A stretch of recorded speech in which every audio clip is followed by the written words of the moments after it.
How's it going, everybody? Once again, we are covering Prager and this time they are whining about mail-in ballots.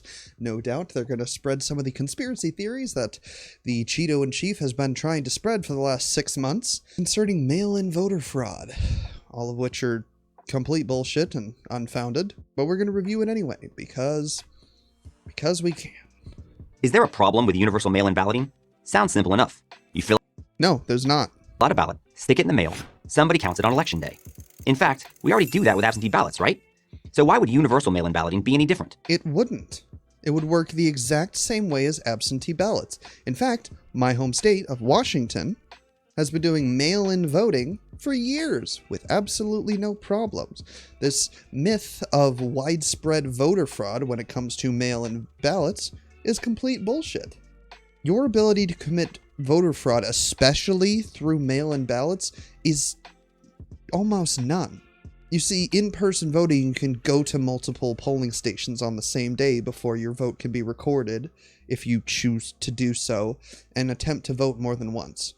As far as mail-in ballots are concerned, that's a lot more difficult. You have to get more than one ballot mailed to you, which is difficult to impossible, and if you can't do that, you have to try and fabricate one, which again is difficult to impossible. Then you have to mail it in, and the mail-in ballot is lined up with the voter registration, and if more than one vote comes in under your name, it is discarded, and an investigation is started for felony charges of voter fraud.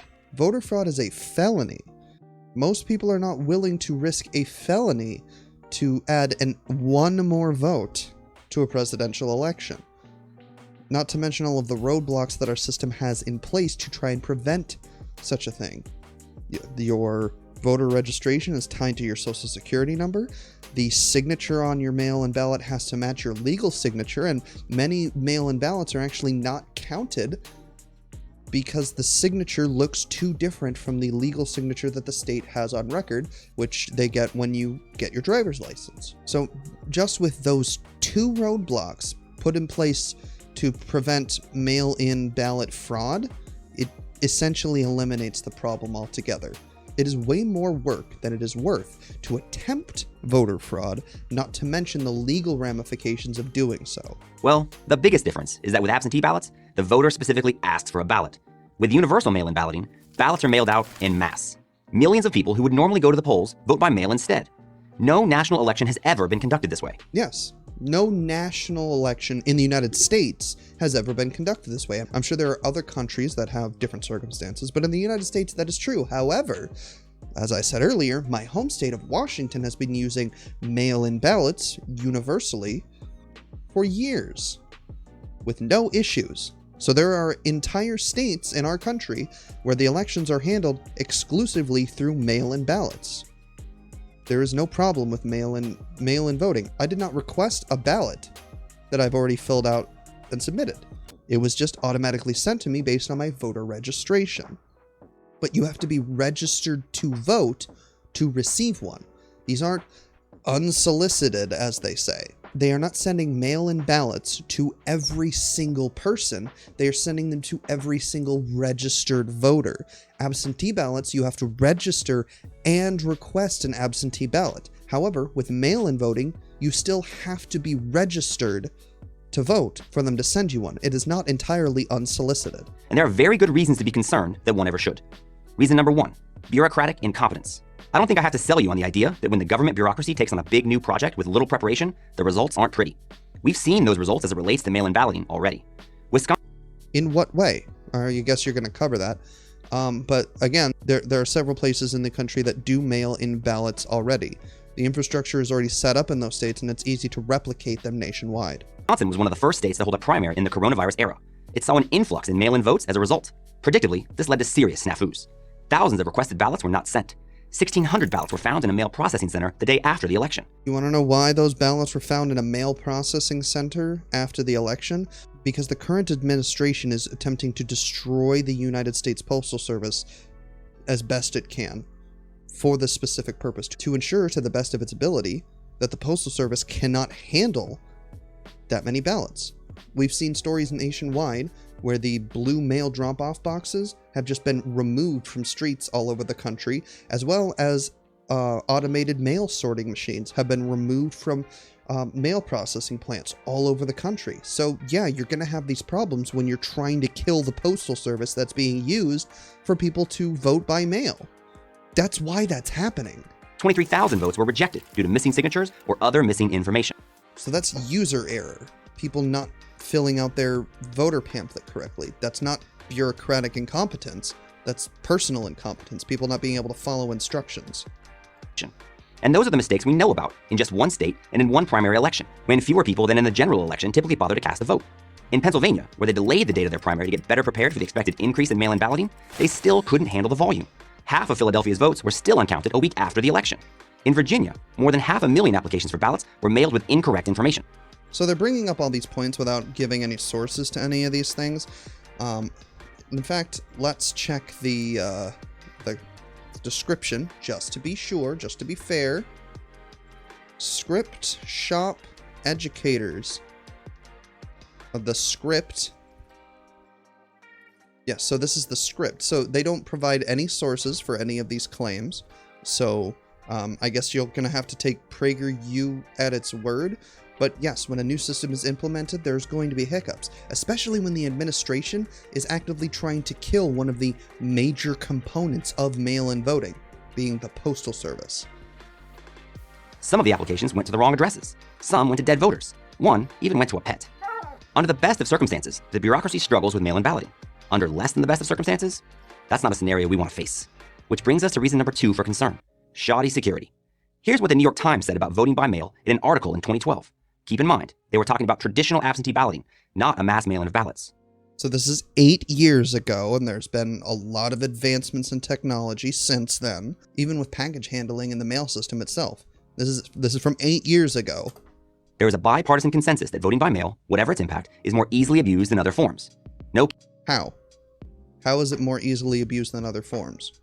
The only other form is going to a polling station. You can just go to multiple polling stations in multiple locations in the same day if you want to. Kidding. In May 2020, New Jersey conducted its first ever all-mail election. 1 month later, 2 elected officials were among 4 charged with criminal conduct involving mail-in ballots. One operative confessed to stealing ballots, both completed and uncompleted, out of mailboxes. Other operatives compiled a database of signatures of prospective voters and then used them to fill out ballots on behalf of their preferred candidates. And we only know about it because they got caught.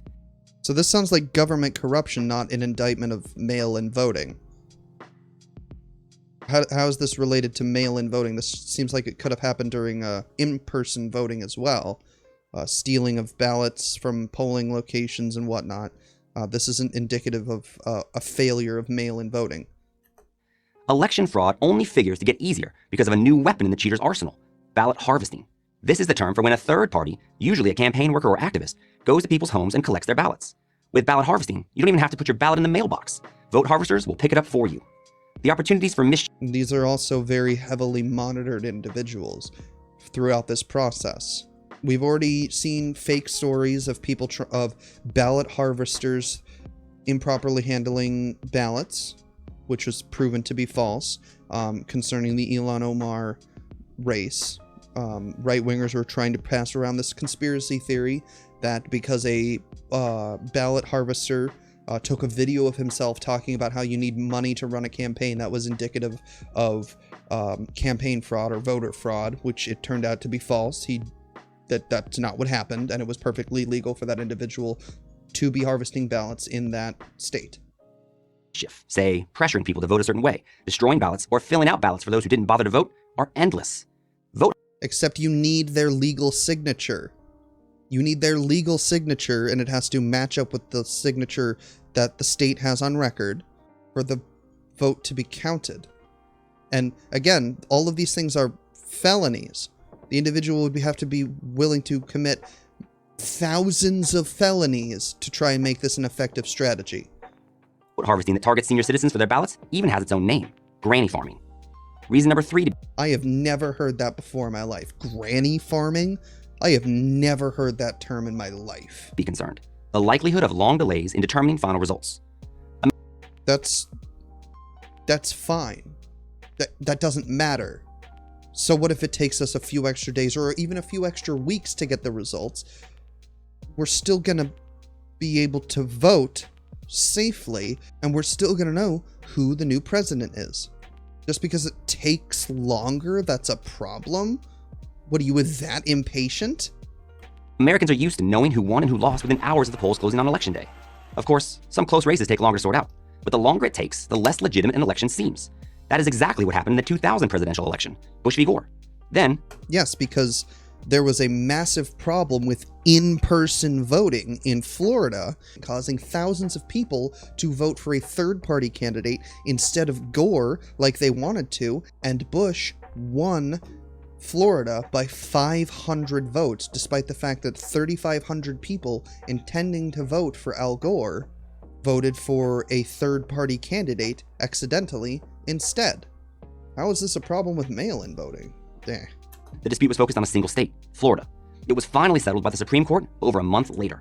If we have a national election that relies heavily on mail-in voting, we're almost certain to see a significant delay before we get the final results. From the post office to the vote counters, the system is just not set up for it. In a close... Yes, we're gonna have to be patient, but media outlets and the news media have already taken up efforts to make it clear to voters that we are not going to have a result on November 3rd, and that it is going to take time and that Americans are going to have to be patient.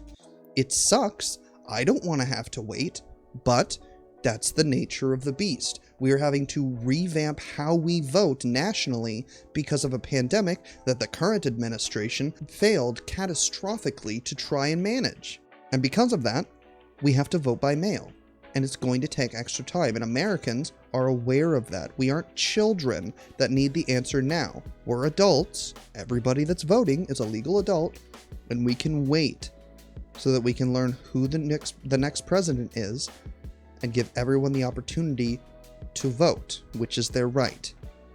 Contest involving massive mail-in voting, lawsuits disputing the results are inevitable. This could delay final results even longer. And instead of involving a single state, it's likely to involve multiple states. This is a recipe for civil unrest as frustration and fear of a stolen election grips voters.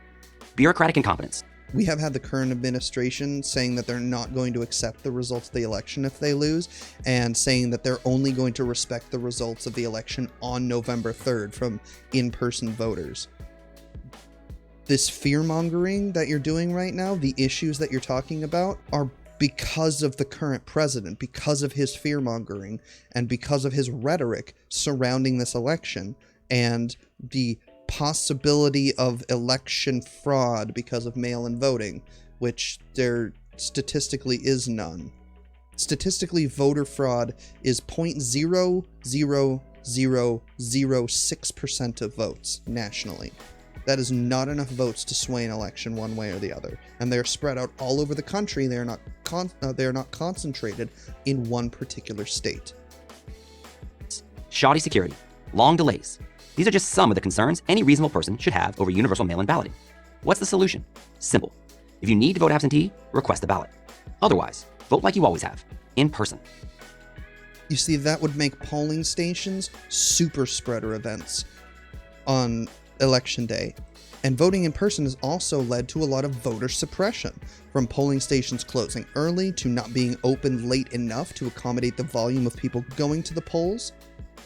A lot of people each year don't get to vote because they aren't able to get their vote in by 8 p.m. And a lot of people can't vote because they can't get the day off from work. Whereas if you mail in your ballot weeks before the election, like I have, you'll have already voted. It doesn't matter if you work that day, and you won't have to wait in a line with thousands of other people that could potentially spread COVID to you. You realize we're still in the middle of a pandemic, right? I'm Eric Eggers, investigative reporter for the Government Accountability Institute for Prager University.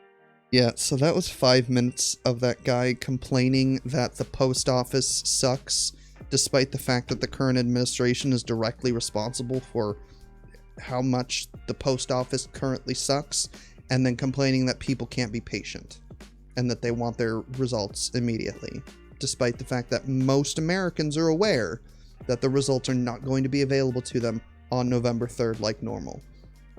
Because we are in an abnormal time. We are in the middle of an unprecedented pandemic. We're gonna have to be patient.